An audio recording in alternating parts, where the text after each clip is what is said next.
રોહિત શાહ અને અમે વહેમ અંધશ્રદ્ધા સમાજમાંથી દૂર થાય એ માટે ઘણા બધા પ્રયત્નો કરીને કાર્યક્રમો કરતા હોઈએ છીએ.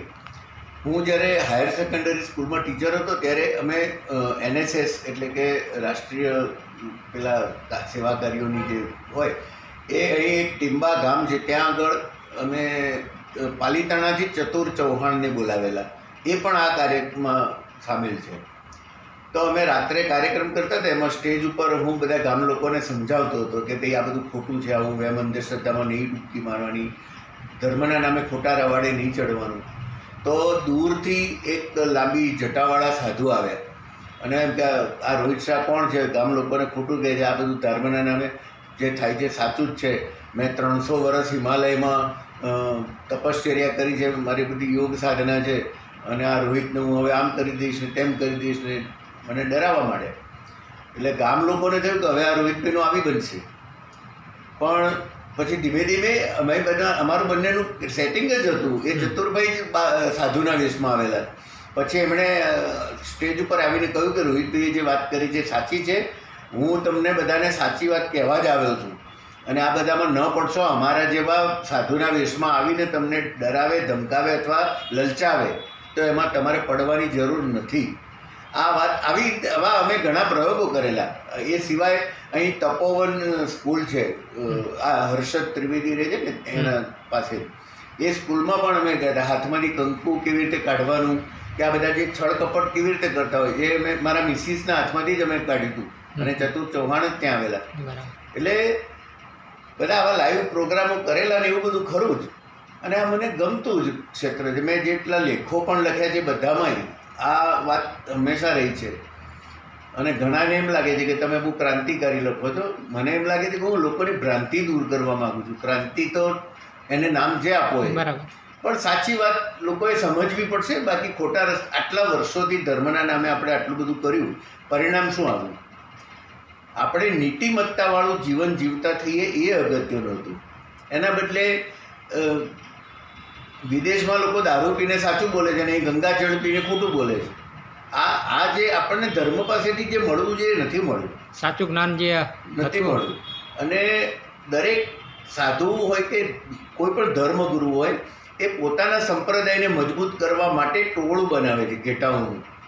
એને જિજ્ઞાસુઓ નથી જોઈતા, એને હજુરિયા હાજીહા કરનારા અને પૈસા ખર્ચનારા શ્રીમંત ભક્તોના ટોળા જોઈએ છે. તમે કોઈ સાધુને ગરીબ જોયો નહીં હોય કદી, અને સુખ સગવડો વંચિત પણ નહીં જોયો. હા, એને બધી સાહેબી જોઈએ છે પણ એ ત્યાગીના નામે ભોગવે છે. આપણે બધું ભોગવી છે. હું તો મહાપાપી, હું તો અજ્ઞાની, પેલો જ્ઞાનીનો ઢોંગ કરે છે અને બધું ભોગવે છે અને છતાંય કહેવાય એ ત્યાગી. આપણે એના કદમોમાં આળોટવાનું, તમારે ત્યાગ કરવાનો અમારે ભોગવવાનો, એવું થઈ ગયું છે, ઉલટું થઈ ગયું છે. હા, એટલે આવા ઠગબાજોથી માણસે ચેતવું જોઈએ. કેટલાક સારા હશે સાધુ ગુરુઓ કે જ્ઞાનીઓ, પણ એ લોકો તો આવા ભપકામાં માનતા જ નથી. એ તો ક્યાંક ખૂણામાં બેઠા બેઠા ધૂપસળીની જેમ કામ કરતા હશે પોતાનું. બાકી જ્યાં કથાકારો છે, કથાકારો નથી કલાકારો છે. કથાઓના નામે બધાને સાહિત્યકારોને બોલાવીને એવોર્ડ આપવાનું ને એ બધા જે ધતિંગો કરે છે એ પોતાની મોટાઈ કરવા માટે. પોતે કેવા સારા કામ, એ તો બધું ખાનગીમાં થાય ને. સારા કામ ખાનગીમાં કરવાના. જમણો હાથ પુણ્યનું કામ કરે, ડાબા હાથને ખબર ન પડે એ રીતે થવું જોઈએ. એના બદલે દેખાડા થતા હોય છે અને કેવા લોકોને એવોર્ડ અપાય છે. બધા એવોર્ડ લેનારા યોગ્ય નથી અને લેનારા લઈ લે છે. મને તો વાંધો આપનારા કરતાં લેનાર, મને ખબર હોય કે મારા કરતાં સિનિયર છે, વધારે જ્ઞાની છે, વધારે યોગ્ય છે, તો એને એવોર્ડ નથી મળે ત્યાં સુધી હું લઉં છે ને. મારે શા માટે સ્વીકારવો જોઈએ? એને ન મળે એની પણ પ્રયત્નો કરે છે. હા, અને એની જગ્યાએ મને મળી જાય, મને મળે એવો પ્રયત્ન થતો હોય છે. એટલે આ બધી વસ્તુઓ, આ માણસે પોતાની લાઈફમાં જો હેપી રહેવું હોય, સુખી રહેવું હોય ને, અને સંતોષથી મોજથી જીવવું હોય, કોઈનાથી દબાયા વગર જીવવું હોય ને, તો આ પોતાના સિદ્ધાંતમાં રચ્યા પચ્યા રહેવું જોઈએ. આ રચ્યા પચ્યા રહીને બરબાદ થઈએ, ફના થઈએ ને તો એનો નશો જુદો હોય. બાકી લવલું બંધુ તો તમે આ હજી આ કરનારાને જીવનની મોજ નહીં મળે, એને નશો નહીં ચડે. એ આવ્યો કેમ ને ગયો કેમ ખબર નથી. સ્મશાનમાં એની વાર્તા પૂરી થઈ જવાની. અને કેટલાક લોકો સ્મશાનથી જીવતા થઈને પાછા આવે છે સમાજમાં, યુગો સુધી લોકોને જીવાડે છે. એવું કંઈક થાય તો આપણે એ લેવલમાં નથી. આપણે એ દિશામાં ચાલવાનો પ્રયત્ન કરવાની વાત છે. એટલે આટલી સાચી જ વાત છે, આમાં મોટી કોઈ વાત જ નથી.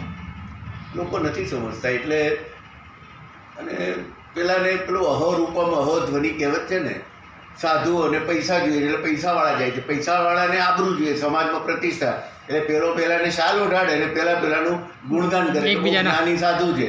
એ બે અહો રૂપમ અહો ધ્વનિ ગધેડો ને ઊંટ ભેગા થઈને સ્ટેજ ઉપર જલસા કરે અને સામાન્ય ઓડિયન્સ તાળીઓ પાડે છે પાછળ બેઠું બેઠું. એને તાળીઓ પાડવાનું અને બહુ બધો પેલો મફતનું ભોજન સમારોહ આ લઈને ઘેર જવાનું. બસ આ એક કારોબાર ચાલે છે. વિદેશોમાં ધર્મના નામે આવા ધતિંગો ક્યાંય થતા નથી અને છતાંય ત્યાં પ્રામાણિકતા છે. તમે રોડ ઉપર જુઓ તો ડિસિપ્લિનમાં ચાલે છે. રોડ ઉપર કચરો નાખવાનો હોય કે રોંગ સાઈડ જવાનું હોય, કંઈ બી હોય, ક્યાં કોઈને. હવે ધર્મ જે દેશમાં આટલા મહાત્માઓ થઈ ગયા, આટલા ધર્મગુરુઓ થઈ ગયા, આટલા તીર્થંકરો, દેવો દેવીઓ આટલા દુનિયામાં ક્યાંય નથી થયા, તો આપણા દેશમાં આ ભૂખમરો, બેકારી, ગરીબી, આ સમસ્યાઓ કેમ છે? આ કારણ એ જ છે કે આપણે અંધશ્રદ્ધા તરફ ગયા છીએ અને કોકે આપણને ઉઠા ભણાવ્યા અને આપણે ડોકા ધુણાવીને હાય હા બધાને સ્વર્ગની લાલચ છે અને નરકનો ભય છે. મેં તો હમણાં એક શાયરી લખી હતી, ડર ઊભો કરીને. મારે તો એક શાયરી હમણાં જ મેં લખી હતી કે યાર જે થવું હોય થાય, 184 પાછા આવવું છે મારે. મને તો મજા આવે છે. લાઈફ શું ખોટું શું છે, અહીં શું ખોટા છીએ? અને મને અહીં સ્વર્ગ બનાવતા નહીં આવડે ને તો હું બીજાના બનાવેલા સ્વર્ગમાં જઈશ ને ત્યાંય નરક બનાવીશ. અહીં મારું સ્વર્ગ મને જેવું જોઈએ જેવું મારે જાતે બનાવવાનું હોય ને. બીજાએ બનાવેલું વૈકુંઠ મને ફાવે કે ના ફાવે, રિટર્ન ટિકિટ છે ત્યાંથી, ના ફાવે તો. એટલે મને જે જોઈએ છે એ હું મારી રીતે તૈયાર કરીશ અને એ નબળું હશે તોય મને એનું ગૌરવ હશે, કારણ કે મારું બનાવેલું હતું. એટલે આવી બધી વાતો છે આપણી, મજા આવે છે. આવી લાઈફ જીવવાની બહુ મજા છે. આપને મળીને સાહેબ આનંદ થયો અને ચતુરભાઈના યાદ કરે એ બદલ મારા મિત્ર હતા અને હવે એની ખોટ પડે છે.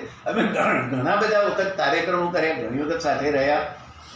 એમનો દીકરો અહીં એડવોકેટ છે, નામ અત્યારે પિયુષ જાદુગર. હા, પિયુષ જાદુગર. એ પણ મને ઓળખે છે બહુ સારી રીતે. તો આજે હું એમને બોલાવવાનો જ હતો અહીંયા, પણ થોડા પુસ્તક હતા એટલે મેં તો આટલો તો હું લઈ જાઉં છું. અચ્છા, ના, પિયુષને તમે મારું નામ દેજો, ઓળખશે બહુ સારી રીતે. મારે એક વખત આવો જ મેં ક્રાંતિકારી લેખ લખેલો અને મારી સામે બધા કેસ અદાલતી કાર્યવાહી થવાની, ત્યારે એક વખત પિયુષભાઈને મળવા ગયેલો. મારી પર તો ઘણી વખત આવા કેસને બધું થયું થાય, તો કંઈ વાત નહીં, ચાલે કરે. આપણે આપણું કામ કરવું, આપણી ધર્મ બુદ્ધિ, વિવેક બુદ્ધિને અનુસરવાનું, આટલું કામ કરવું છે. આપણે મરીએ ત્યારે એમ આનંદ અને સંતોષ હોય કે મેં મારી મરજી પ્રમાણે સાચું જીવન જીવ્યો છું, પારદર્શક જીવ્યો છું, ક્યાંય કોઈને છેતરે નથી અને ખોટું કર્યું નથી. આટલા સંતોષ સાથે આ દુનિયા છોડીએ એટલે પછી બીજું કંઈ જોઈતું નથી. સ્વર્ગ બધું અહીંયા જ છે, આ જ છે. અને બીજું હોય તો મારે જોઈતું જ નથી. પહેલાં તો મને અત્યારે કોઈ ધર્મગુરુ પાસે જઉં છું તો હું મારા જૈન છું તો હું જૈન સાધુને કહું છું કે મારે મોક્ષમાં જવું નથી, એટલે મને એ રસ્તો બતાવતા નહીં. મને એ બહુ જ મજા આવે છે. અહીં મારા દુશ્મનો છે ને મારા મિત્રોએ છે. અહીં મારા ઘેર મારી રાહ જોનારું કોઈ જ છે, ત્યાં મારું કોઈ રાહ જોતું નથી. મને એવી જગ્યાએ જવું છે જ્યાં મારી કોઈ રાહ જોતું હોય. જ્યાં મારી કોઈ રાહ નથી જોતું ત્યાં મારે લાઈનમાં ઊભા રહીને જઈને શું કામ છે યાર? લાગણીઓનો ખજાનો અહીંયા છે.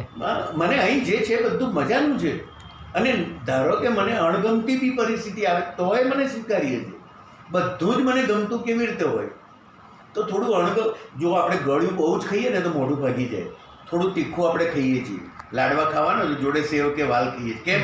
કારણ કે લાડવાની વધારે મજા લઈ શકો એટલે થોડું તીખું જોડે વચ્ચે વચ્ચે જોઈએ.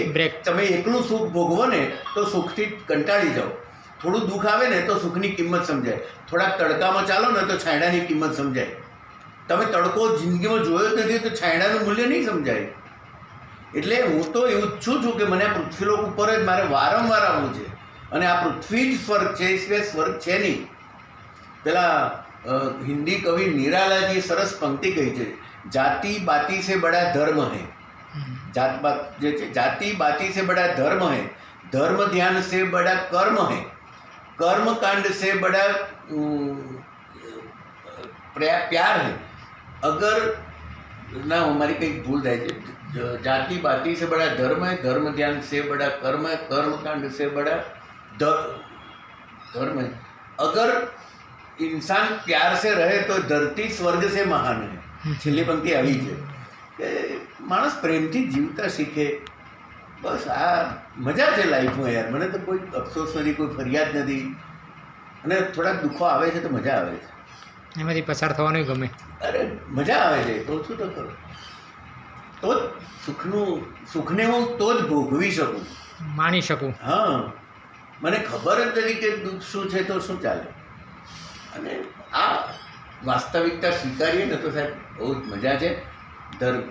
નરસિંહ મહેતાએ કહ્યું છે ને કે પ્રેમનો રસ પાને તું મોરના પીછધર, તત્વનું ટૂંપણું તુચ્છ લાગે.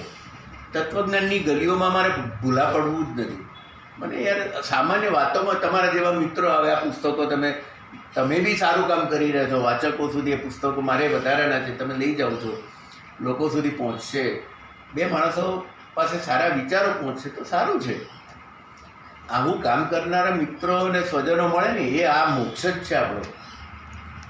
આપણને સારા માણસો સાથે સંપર્ક થાય, આનાથી વધારે શું જોઈએ.